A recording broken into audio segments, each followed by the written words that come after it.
오늘 우리가 함께 들여다볼 자료는 이광수의 인사이트를 담은 진보를 위한 주식 투자 맵이야. 제목부터가 되게 뭐랄까 도발적이지 않아? 맞아. 보통 진보랑 주식 투자는 진짜 물과 기름처럼 잘 안 섞이는 단어로 생각하잖아. 그치. 한쪽은 뭔가 사회적 연대, 분배 이런 거고 다른 쪽은 개인의 이익 추구 같은 느낌이니까. 근데 이 자료는 부제를 통해서 아예 다른 관점을 보여주고 있어.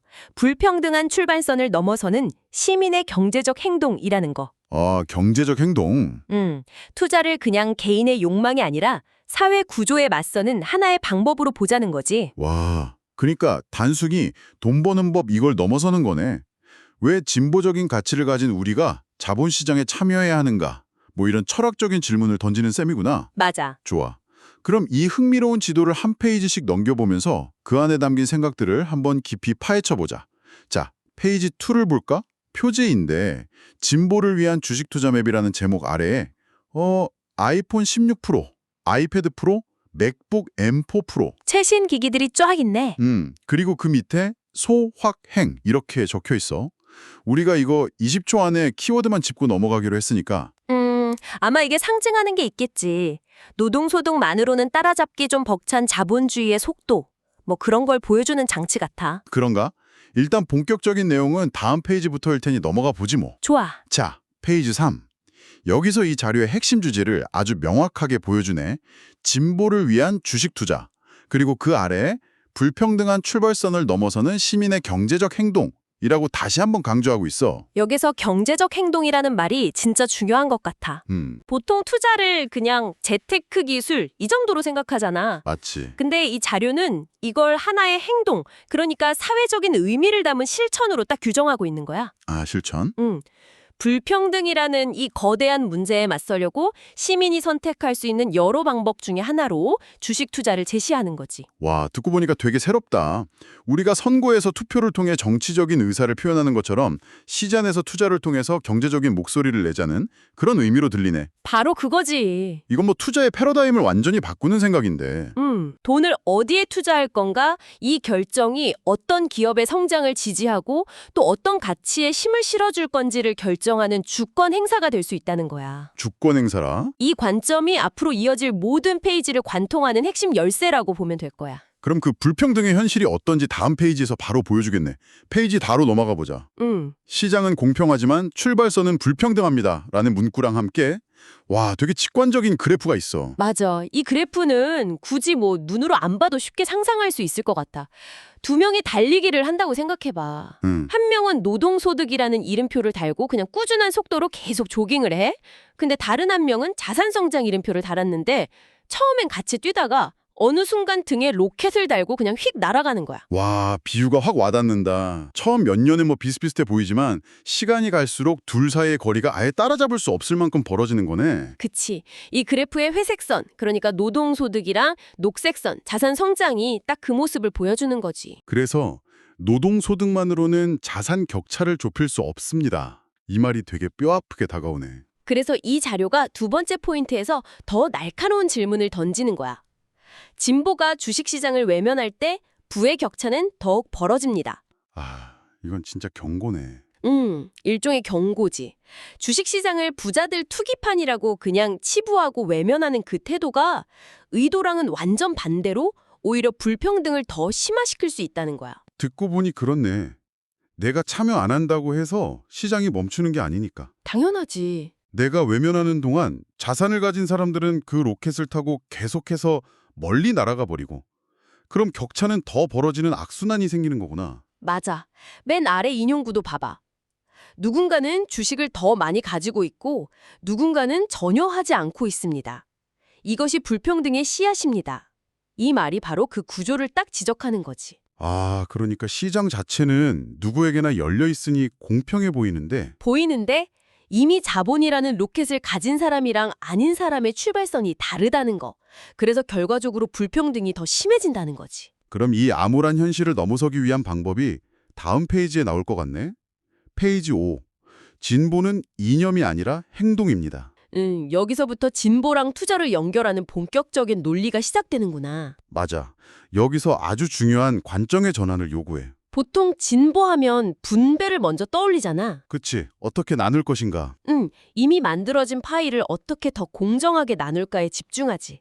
근데 이 자료는 새로운 부의 창출 없이는 지속 가능한 분배도 불가능합니다라고 말해. 아, 파일을 키우는 과정 자체에 대한 고민이 없으면 그렇지. 분배의 정의도 결국 공허해질 수 있다는 되게 현실적인 지적인 거지. 파일을 키우는 일, 즉 성장을 외면해서는 안 된다는 거구나. 그러면서 주식 투자에 대한 두 가지 재정의를 제시하는데 첫 번째가 투기랑 투자의 차이네. 투기는 제로섬이지만 올바른 투자는 성장을 공유하는 포지티브섬이다. 제로섬, 포지티브섬. 이게 진짜 중요한 구분이야. 제로섬은 누군가 돈을 따면 반드시 누군가는 잃는, 뭐랄까 한정된 판돈을 뺏어오는 도박 같은 거잖아. 맞아. 근데 올바른 투자는 달라. 좋은 기업은 혁신을 통해서 새로운 가치를 만들고 시장이라는 전체 파이의 크기를 키우거든. 아, 그 기업의 주주가 된다는 건 그 늘어나는 파이의 한 조각을 정당하게 나눠 갖는 거야. 내가 딴다고 해서 누군가 반드시 잃는 구조가 아니라는 거지. 그리고 두 번째 재정의가 이 자유의 핵심 메시지랑 딱 연결되네. 주주가 된다는 것은 기업의 주인이 되어 감시하고 구조를 바꾸는 주권 행위입니다. 아까 페이지 3에서 말했던 경제적 행동이 바로 이걸 의미하는 거였구나. 바로 그거야. 근데 여기서 한 걸음 더 들어가 볼 필요가 있어. 뭔데? 주권행위라는 말이 좀 거창하게 들릴 수 있잖아. 내가 가진 몇 주가 무슨 힘이 있겠어. 이렇게 생각하기 쉽지. 솔직히 그렇지. 근데 이건 개인의 힘을 넘어서 연대의 가능성을 이야기하는 거야.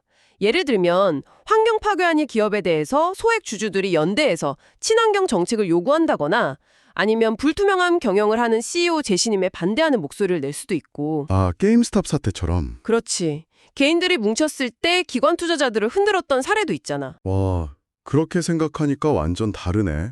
내가 어느 기업에 투자한다는 건 단순히 수익률 보고 돈 넣는 걸 넘어서 나는 이 기업의 비전과 경영 방식을 지지합니다.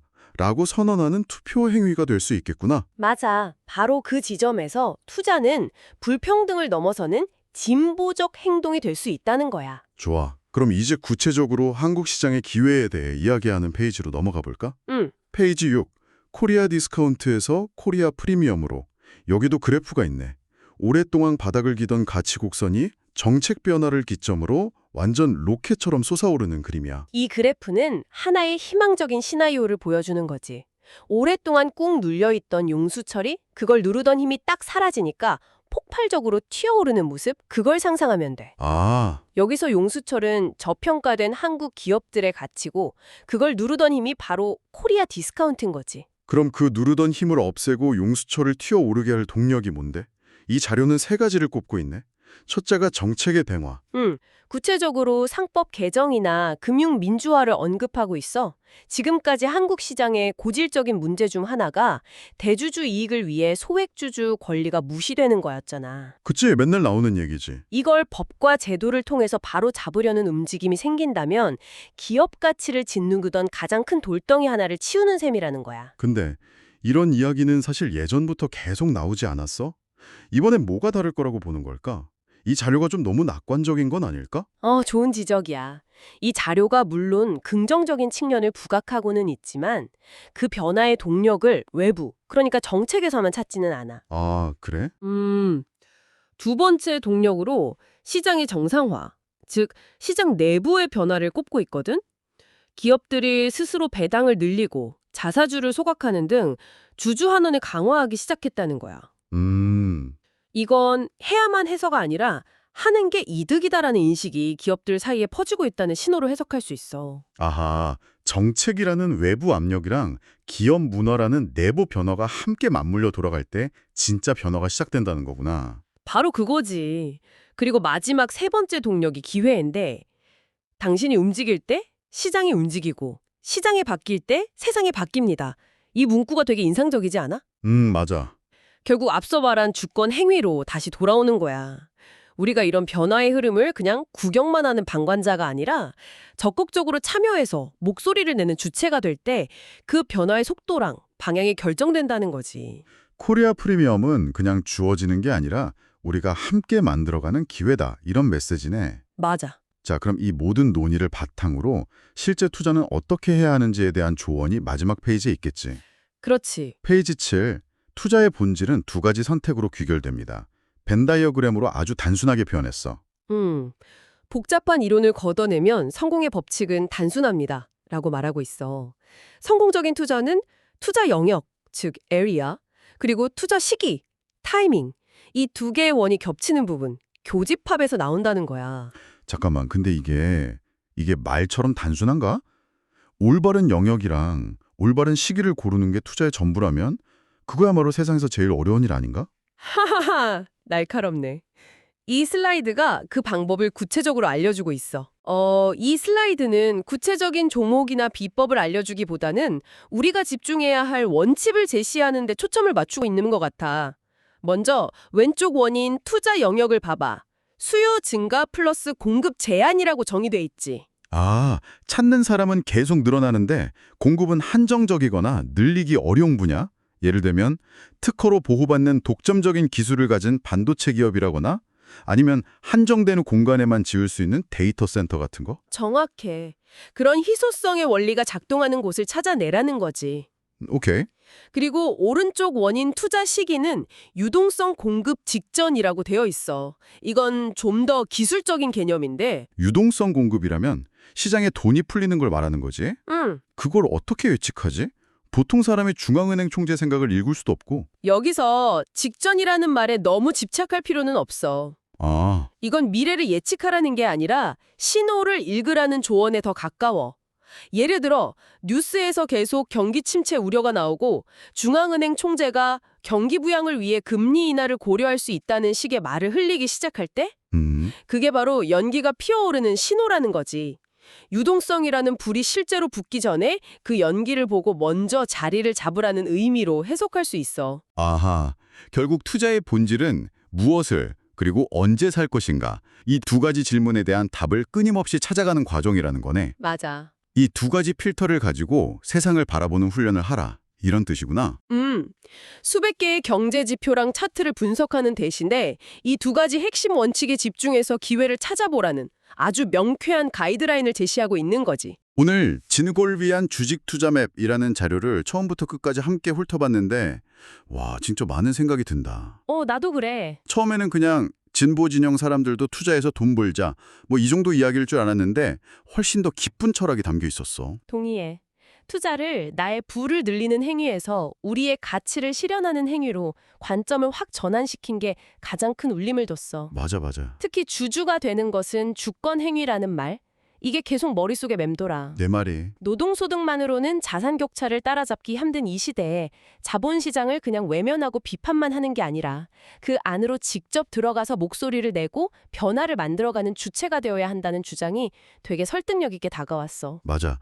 세상을 바꾸는 방법이 꼭 거리에서의 외침이나 정치적 참여만 있는 건 아니라는 거잖아. 그렇지. 내가 가진 돈을 어떤 기업에 투표할 것인지 결정하는 이 조용하지만 강력한 경제적 주권 행사의 중요성을 깨닫게 된 것 같아. 그럼 마지막으로 이 지도를 함께 살펴본 청취자분들께 생각해볼 만한 질문을 하나 던지면서 마무리하는 건 어떨까? 너무 좋지. 만약 당신의 투자가 정말로 세상을 바꾸는 한 표의 주권 행사가 될 수 있다면 당신은 어떤 가치를 가진 기업에 당신의 소중한 한 표를 행사하고 싶어?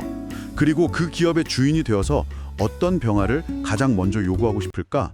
이 질문에 대한 답을 한번 진지하게 고민해보는 것만으로도 당신의 투자 지도는 이미 그려지기 시작한 걸지도 몰라.